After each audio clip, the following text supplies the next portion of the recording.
दोस्तों, आज मैं आपको ले चलता हूँ एक ऐसे गांव में जिसका नाम नक्शे पर ढूंढना मुश्किल है, लेकिन वहाँ की कहानियाँ लोगों की रूह कंपा देती हैं। उस गांव का नाम था बीरानपुर। नाम सुनते ही वहाँ के लोग सहम जाते थे।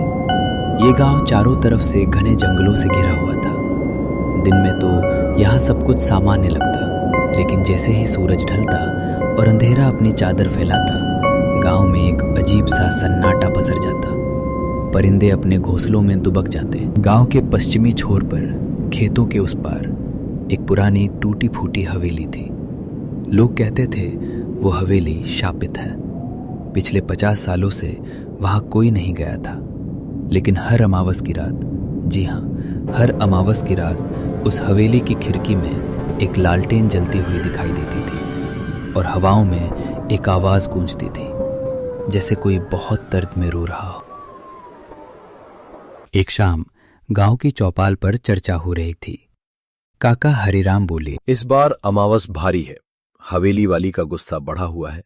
कल रात मैंने खेतों में उसकी परछाई देखी थी। विक्रम से रहा नहीं गया। वो आगे आया और बोला, काका, आप लोग 21वीं सदी में जी रहे हैं या 18वीं में? भूत प्रेत कुछ नहीं होते। जरूर वहां कोई जानवर होगा या फिर हवा की आवाज होगी। पूरे गांव में सन्नाटा छा गया। हरिराम काका की आंखें गुस्से से लाल हो गई। उन्होंने कहा, बेटा विक्रम, शहर की पढ़ाई यहाँ काम नहीं आती। अगर इतना ही गुमान है अपनी हिम्मत पर, तो क्या तुम आज अमावस की रात उस हवेली में जाकर एक दिया जलाकर आ सकते हो? विक्रम ने चुनौती स्वीकार कर ली। उसने कहा, ठीक है काका, आज रात मैं उस हवेली में जाऊंगा और सिर्फ दिया ही नहीं जलाऊंगा, बल्कि उस साए का सच भी सबके सामने लाऊंगा। रात के 11 बज चुके थे। पूरा गांव सो चुका था या शायद डर के मारे जाग रहा था। विक्रम ने अपनी टॉर्च ली, एक मजबूत लाठी उठाई और हवेली की तरफ चल पड़ा। रास्ता आसान नहीं था। सूखी पत्तियों पर जब विक्रम के कदम पड़ते तो चर्र चर्र की आवाज सन्नाटे को चीर देती।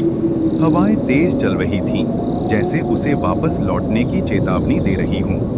जैसे ही वह हवेली के मुख्य लोहे के गेट पर पहुंचा, गेट ने एक भयानक आवाज की, क्रीं ई ईंच।